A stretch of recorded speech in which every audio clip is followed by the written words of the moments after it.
ಮತ್ತೆ ಕಾಂಗ್ರೆಸ್ಸು ಮುಸ್ಲಿಂ ತುಷ್ಟೀಕರಣದ ಶಿಕ್ಷಣ ಕ್ಷೇತ್ರದಲ್ಲೂ ತೋರಿಸ್ತಾ ಇರುವಂತಹದ್ದು ಅತ್ಯಂತ ಹೇಯವಾದಂತಹ ಕೃತ್ಯ, ನಾಚಿಕೇಡಿನ ಕೃತ್ಯ ಇದು. ಕಾಂಗ್ರೆಸ್ ಅಧಿಕಾರಕ್ಕೆ ಬಂದಾಗಿಂದ ಹಿಡಿದು ಕರ್ನಾಟಕದಲ್ಲಿ ಮೇಲಿಂದ ಮೇಲೆ ತುಘಲಕ್ ರಾಜ ಔರಂಗಜೇಬನ ಪುನಃ ಸೃಷ್ಟಿ ಮಾಡುವಂತಹ ಸರ್ಕಾರ ನಡೆಸ್ತಾ ಇರುವಂತಹದ್ದು ಎದ್ದು ಕಾಣಿಸ್ತಾ ಇದೆ. ಮುಸ್ಲಿಂ ಓಟಿಗೋಸ್ಕರ ಇವತ್ತು ಶಿಕ್ಷಣ ಕ್ಷೇತ್ರದಲ್ಲಿ ಬದಲಾವಣೆ ಮಾಡುವಂತಹ ಪ್ರಕ್ರಿಯೆ SLC ವಿದ್ಯಾರ್ಥಿಗಳ ಪರೀಕ್ಷೆಯಲ್ಲೂ ತೋರಿಸಿದ್ದಾರೆ.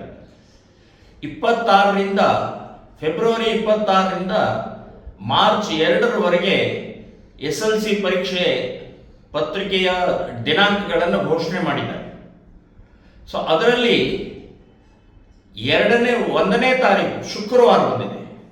ಸೊ 1ನೇ ತಾರೀಕು ಶುಕ್ರವಾರ ಮಾತ್ರ ಮಧ್ಯಾಹ್ನ 2 ಗಂಟೆಯಿಂದ ಪರೀಕ್ಷೆ ಪ್ರಾರಂಭ ಮಾಡ್ತಾರೆ. ಇನ್ನು ಉಳಿದ ಎಲ್ಲ ದಿನಗಳಲ್ಲೂ ಕೂಡ 1 ಗಂಟೆಯಿಂದ ಬೆಳಗ್ಗೆ 10:30ಯಿಂದ 1:30ವರೆಗೆ ಪರೀಕ್ಷೆ ಟೈಮನ್ನು ಘೋಷಣೆ ಮಾಡಿದ್ದಾರೆ.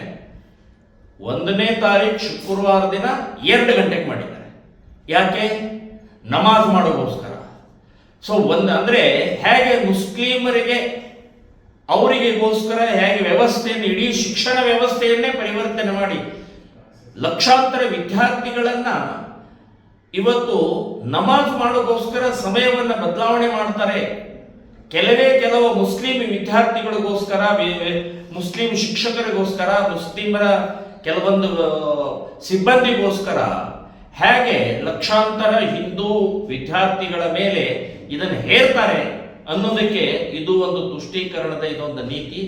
ಸರ್ಕಾರ ಕೂಡಲೇ ಇದನ್ನು ವಾಪಸ್ ತಗೊಂಡು ಬದಲಾವಣೆ ಮಾಡಬೇಕು, ಇಲ್ಲಾದರೆ ಹೋರಾಟವನ್ನು ಮಾಡಬೇಕಾಗತ್ತೆ ಅಂತನ್ನುವಂಥ ಎಚ್ಚರಿಕೆಯನ್ನು ಕೊಡ್ತಾ ಇದ್ದೀನಿ.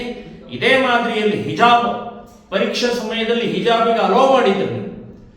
ಹಿಂದೂ ಹುಡುಗಿಯರ ಕಾಲುಂಗರ ತಾಳಿಯನ್ನು ಕೂಡ ತೆಗೆದಂಥ ನೀಚರು ನೀವು. ಇನ್ನು ಬೇರೆ ಬೇರೆ ರೀತಿಯ 10,000 ಕೋಟಿ ಮುಸ್ಲಿಂ ಸಮ್ಮೇಳನದಲ್ಲಿ ನಾವು 10,000 ಕೋಟಿ ಕೊಡ್ತೀವಿ ಅಂತ ಘೋಷಣೆ ಮಾಡಿದ್ವಿ. ಕಾರ್ ಸೇವಕರ ಹಳೆ ಕೇಸ್ಗಳನ್ನು ಓಪನ್ ಮಾಡಿ ತೊಂದರೆ ಕೊಟ್ರೆ, ಹೀಗೆ ಅನೇಕ ಪ್ರಸಂಗಗಳನ್ನ ಇವತ್ತು ತುಷ್ಟೀಕರಣ ಮಾಡ್ತಾ ಇರುವಂತಹದ್ದು ಎದ್ದು ಕಾಣಿಸ್ತಾ ಇದೆ. ಟಿಪ್ಪು ಸುಲ್ತಾನ್, ಔರಂಗಜೇಬ್, ಬಾಬರ್ನ ಆಡಳಿತ ಮತ್ತೆ ಪುನಃ ಮಾಡುವಂತ ವ್ಯವಸ್ಥೆ ನಿಮ್ದು ಎದ್ದು ಕಾಣಿಸ್ತಾ ಇದೆ. ಅತ್ಯಂತ ಖಂಡನೀಯವಾದ. ಸೊ SLC ಪರೀಕ್ಷೆ ಏನೋ ಒಂದು ನಿಯಮ ಬದಲಾವಣೆ ಮಾಡಿದರೆ ಅದನ್ನ ಬದಲು ಮಾಡಿ ಬೆಳಗ್ಗೆನೇ ಪ್ರಾರಂಭ ಮಾಡಬೇಕು ಅಂತನ್ನುವಂಥದ್ದು ಶ್ರೀರಾಮ ಸೇನೆ ಸಂಘಟನೆ ಆಗ್ರಹ ಮಾಡ್ತಾ ಇದೆ.